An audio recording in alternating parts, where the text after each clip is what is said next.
Hey, what is up, everyone? This is Tyler G of Batman Figs on Instagram, and today I am actually doing a toy review for the first time in a while.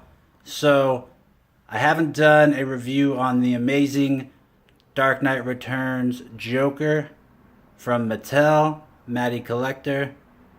So, I decided I'm going to do that today, and if you don't already know where this is from the Frank Miller graphic novel from the 80s that made Batman dark again, put a different spin on him than what the pop culture was used to. And it is this Joker that we were talking about from the comics. This is how he looked. This is one of the heads he comes with. And it's all around an amazing figure, and made even better by the fact that it's caught like you could actually afford it. It's only $20, but it looks like a little bit more expensive figure just because Mattel did such a good job on the paint and the sculpt and keeping it so where if you see it, you know exactly which comic it's from and what iteration of the Joker it is. And if you do collect DC Multiverse figures, you know the articulation already, but we will be going over it. So his arms go up that much. They rotate 360. He has a single hinge bicep with swivel, and his wrists rotate no hinge. His head can move all the way around. He has a waist rotation. His leg joints allow for the splits to go that far. He can kick out in front of him this far. He can kick back just as far, which is nice. Single hinge knee goes up that much. And it rotates at the knee as well. So although there's no thigh swivel, he can rotate here.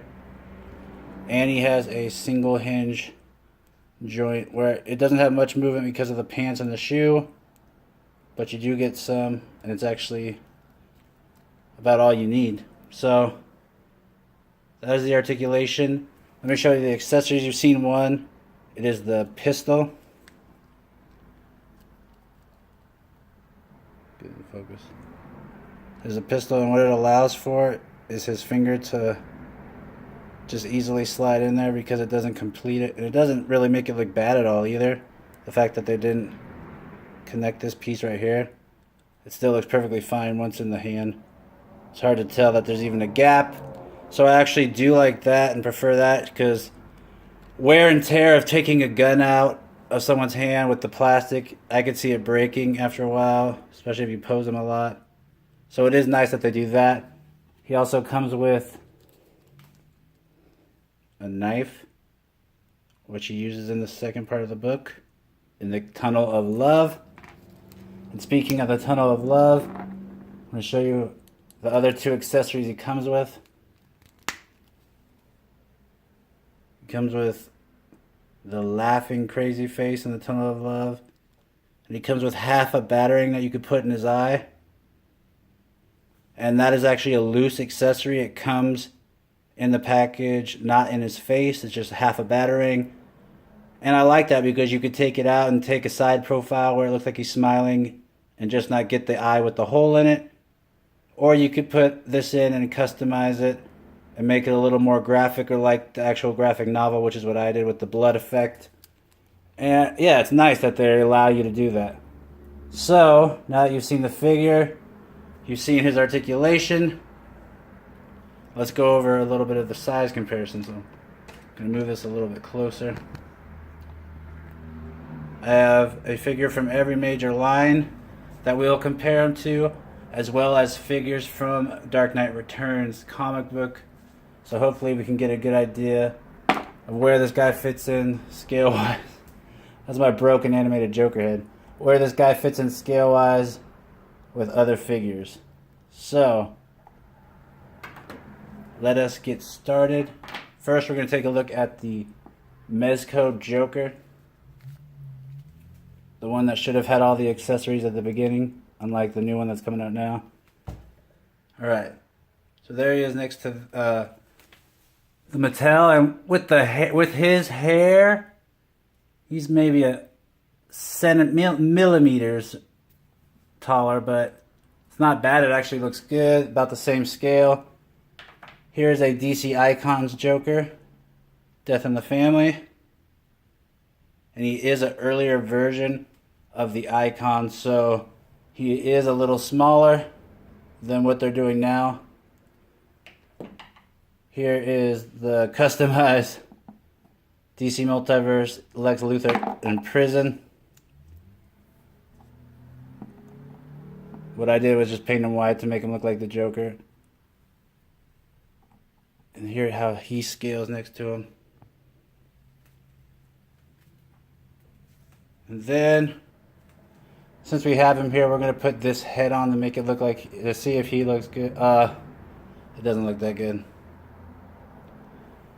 But yeah, that's how he looks next to that body, in case you're thinking of doing a customization. Here is the actual Endgame Joker, and that's a 7-inch figure, or supposed to be a 7-inch figure, designer series. So he is a little taller. And after that, animated Joker from the Batman animated series, DC Collectibles. And he's shorter. So that gets the Jokers out of the way. Well, there's one more Joker. Kenner, 1989. Okay, now let's do Harley to see which Harley looks good with him. There's the Bombshell Harley from the DC Designer Series. That actually looks pretty good. There is Arkham Knight Harley in her classic outfit, 7-inch series. And she looks pretty good as well. Then there's the animated, where it all started, Harley.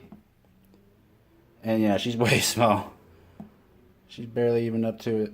She's barely above his elbow. Then you have Suicide Squad SH Fig Arts Harley.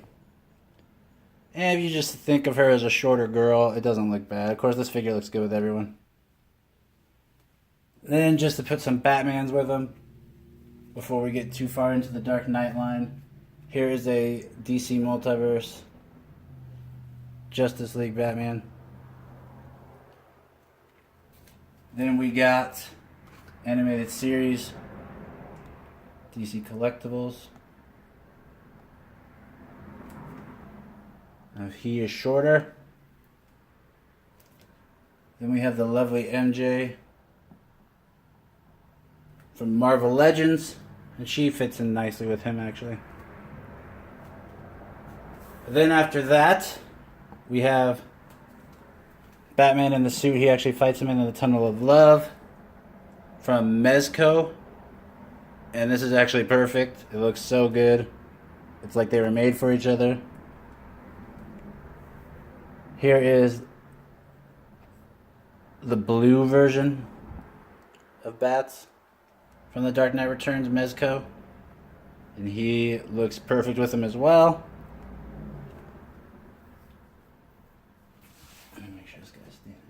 After that, we have Superman, which I customized to have a little blood up during a battle with Batman. He fits in perfectly. Of course, it's the same brand, and from the same exact Dark Knight wave of these figures. They weren't in the same wave, but same Dark Knight Returns line. Here is the Mutant Leader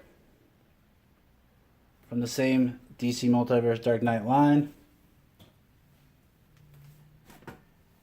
After that, we have Armored Batman from when he fights Superman in the Dark Knight Returns, and he's a little bigger, but he's in armor, so he's supposed to be. And that is my review on this figure. I think it is a must-have if you are a Batman fan at all.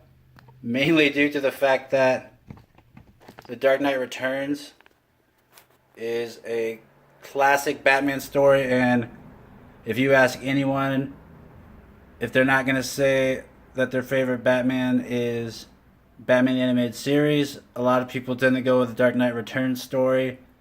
It is an all-time classic. It is just seminal in what it did with Batman and where it took the character. And so I feel this figure is a must-have. And also, for a DC Multiverse figure, I can't reiterate this enough. For a DC Multiverse, Mattel made, usually they just try to throw things out there, it feels like sometimes, just because they know that we'll buy it. Well, this feels like it was made with love. It looks beautiful. The paint is perfect on both heads and the figure itself. It comes with the accessories from the comic book, and it's just a must-have. I know I said that, but you gotta get it if you didn't already. So thank you for watching. I hope you enjoyed. If you want more pictures, please head to Batman Figs on Instagram. That is Batman Figs. I hope to hear from you, and I hope to see you soon.